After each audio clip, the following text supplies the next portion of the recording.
राहुल गांधी को गुजरात के सूरत की सेशन कोर्ट से बड़ा झटका लगा है, जहां कोर्ट ने राहुल की उस याचिका को खारिज कर दिया जिसमें उन्होंने मोदी सरनेम को लेकर मानहानि के मामले में निचली अदालत द्वारा सुनाए गए फैसले पर रोक लगाने की मांग की थी। वही खबर है कि कांग्रेस पार्टी और राहुल गांधी के वकील अभिषेक मनु सिंघवी सेशन कोर्ट के इस फैसले के खिलाफ हाई कोर्ट का रुख कर सकते हैं। दरअसल राहुल गांधी ने 2019 लोकसभा चुनाव के दौरान कर्नाटक में एक रैली के दौरान मोदी सरनेम को लेकर एक बयान दिया था। एक छोटा सा सवाल, इन सब के नाम, इन सब चोरों के नाम मोदी मोदी मोदी कैसे हैं? नीरव मोदी, ललित मोदी, नरेंद्र मोदी, और अभी थोड़ा ढूंढेंगे तो और बहुत सारे मोदी निकलेंगे। इस बयान को लेकर बीजेपी विधायक पुर्नेश मोदी ने राहुल गांधी के खिलाफ मानहानि का मुकदमा दर्ज कराया था, जहां 4 साल बाद 2023 मार्च में सूरत की निचली अदालत ने राहुल गांधी को दोषी करार देते हुए 2 साल की सजा सुनाई थी, जिसके बाद लोकसभा से उनकी संसद सदस्यता खत्म कर दी गई। जी हां, उसके बाद सूरत की ट्रायल कोर्ट की ओर से 23 मार्च को सुनाए गए 2 साल की सजा के खिलाफ कांग्रेस के पूर्व अध्यक्ष राहुल गांधी ने जिला सत्र अदालत में अपील की थी और सत्र न्यायाधीश आरपी मोगरा की अदालत में दोनों पक्षों की सुनवाई पूरे तरह से पूर्ण होने के बाद, दोनों पक्षों को सुनने के बाद अदालत ने आज फैसला सुनाया। जी हां, आज सूरत सेशन कोर्ट ने राहुल गांधी की सजा पर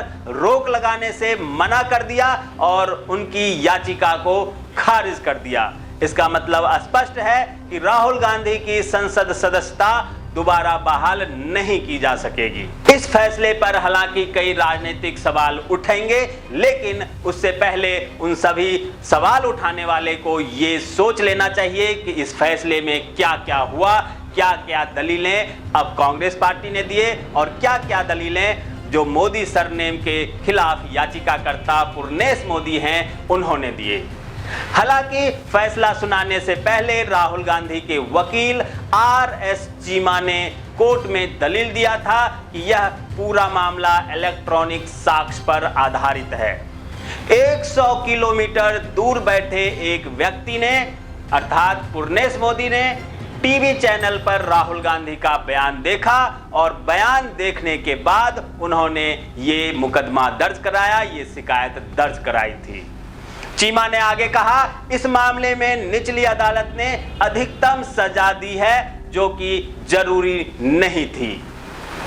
उनका यह भी कहना था कि निचली अदालत की न्यायिक प्रक्रिया सही तरीके से पालन नहीं की गई।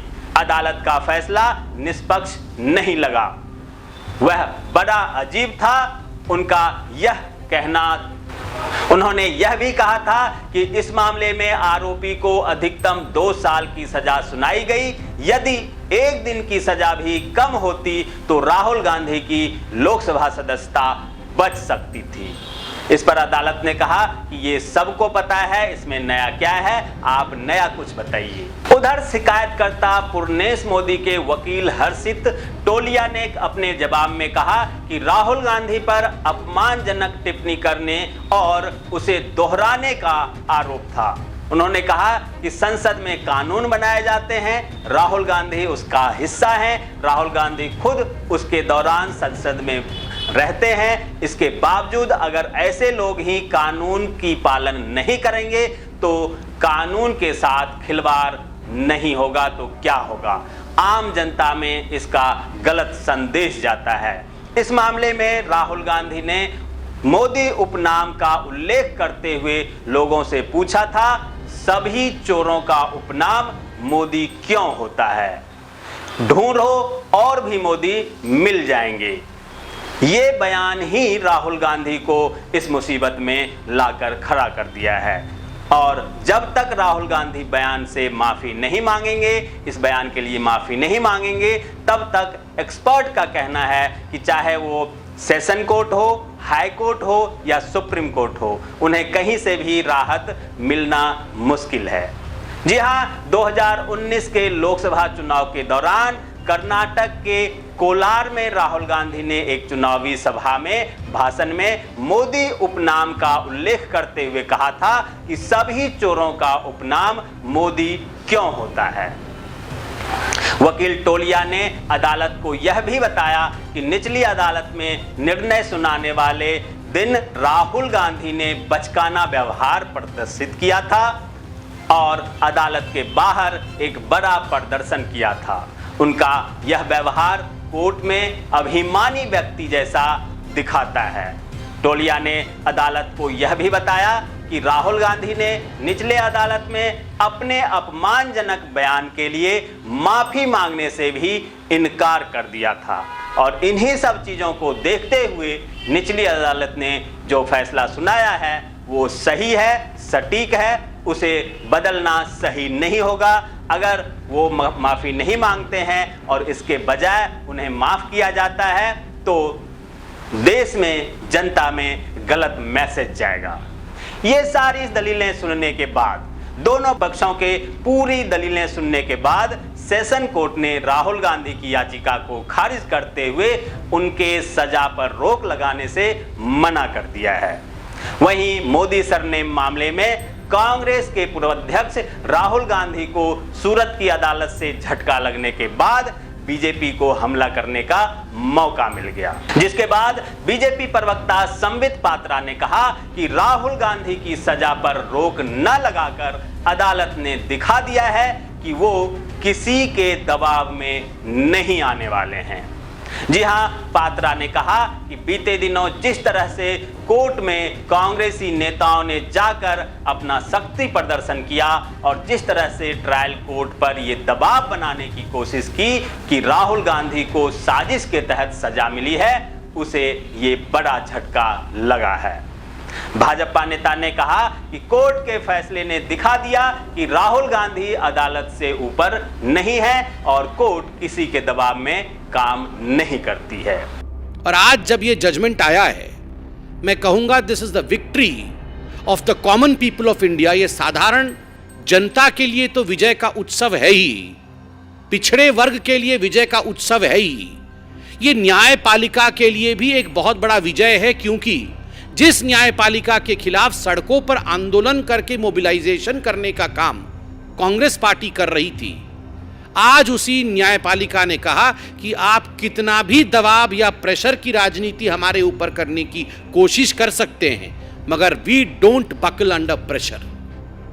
आपके प्रेशर टैक्टिक्स के कारण, आपके दबाव की राजनीति के कारण न्यायपालिका झुकती नहीं है। जो अन्याय है वो अन्याय है।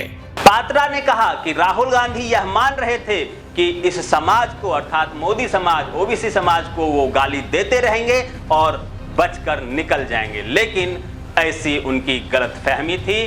कोर्ट ने ऐसा होने से इनकार किया और उनके सजा को बरकरार रखा है। दूसरी ओर कांग्रेस पार्टी ने कहा है कि वह गुजरात की अदालत द्वारा जो आपराधिक मानहानि मामले में राहुल गांधी की सजा पर रोक लगाने के लिए आवेदन को खारिज करने के बाद अब दूसरे ऊपरी कानून के विकल्प को अपनाएंगे। अर्थात स्पष्ट है कि कांग्रेस पार्टी और राहुल गांधी ऊपरी अदालत अर्थात हाई कोर्ट में जाएंगे। कांग्रेस के महासचिव जयराम रमेश ने एक ट्वीट में कहा, हम कानून के तहत अभी भी उपलब्ध सभी वैकल्पों का लाभ उठाना जारी रखेंगे और इस फैसले के खिलाफ हाई कोर्ट में अपील करेंगे। वहीं अभी अभिषेक मनु सिंघवी ने भी एक बयान जारी किया है, उसमें वो क्या कह रहे हैं आप देखिए। कुछ फर्क न पड़ा है, न पड़ेगा, न राहुल गांधी को, न कांग्रेस पार्टी को। जो उनके कानूनी अधिकार क्षेत्र हैं, संवैधानिक अधिकार क्षेत्र हैं, उन सब का वो प्रयोग करते रहेंगे। और इस जरिए जो चिंता दिखा रहे हैं माननीय मोदी जी, बीजेपी सरकार, सत्तारूढ़ पार्टी, वो सिर्फ एक चीज दिखा रहे हैं, वो चिंता व्यक्त कर रहे हैं, घबराहट और बौखलाहट व्यक्त कर रहे हैं इस प्रकार के हथकंडों से। अभिषेक मनु सिंघवी के बयान से स्पष्ट है कि कांग्रेस झुकने वाली नहीं है।